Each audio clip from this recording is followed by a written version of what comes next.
مثال بعدیم چی هستش؟ مثال بعدیم تمرین شماره 6 هستش.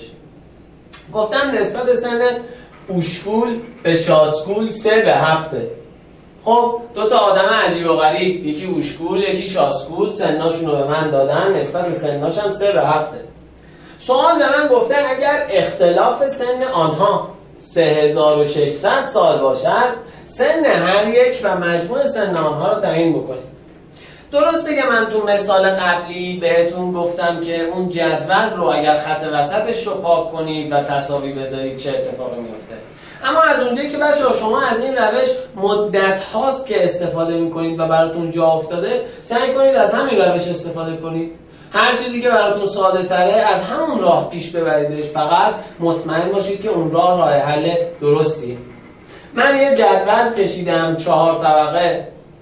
طبقه اول سن اوشکول رو گذاشتم، طبقه دوم سن شاسکول رو گذاشتم و طبقه سوم اختلاف سنشون رو و طبقه چهارم هم مجموع سنشون رو. یک ستون مربوط به ستون نسبت هاست و ستون دیگه هم مربوط به واقعیته.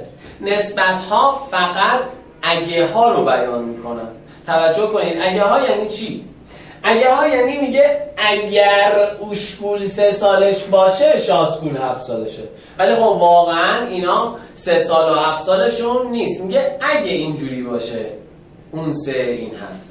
پس ستون دیگه هم ستون واقعیته. اما این 3600 سالی که گفته دیگه ابتدای جملهش اگر نداره، واقعا اختلاف سن اوشکول با اختلاف سن شاسکول همون 3600 ساله.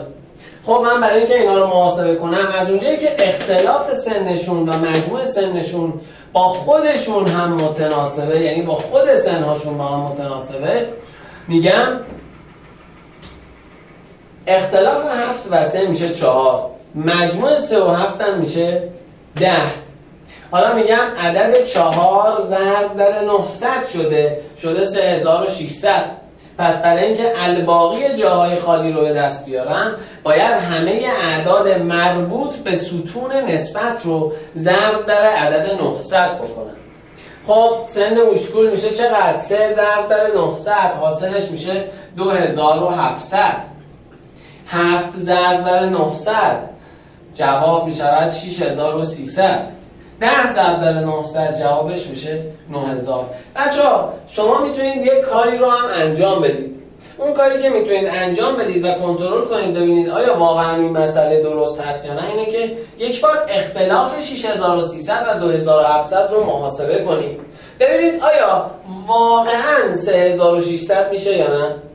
نکته بعدی این که یه بار 6300 و 2700 رو با هم جمع کنید. ببینید آیا واقعا 9000 خواهد شد یا نه. اگر جواب درست باشه پس سن اوشکول و سن شاسکول رو شما درست به دست آوردید. البته بچه‌ها حواستون باشه، من هم تو طراحی این سوال حواسم بود، سن دو نفر نمیتونه با هم متناسب باشه، چون اگر یکیش 2 برابر باشه سن اون یکی 2 برابر نمیشه. یکی 2 سال بیشتر بشه این یکی هم 2 سال بیشتر میشه.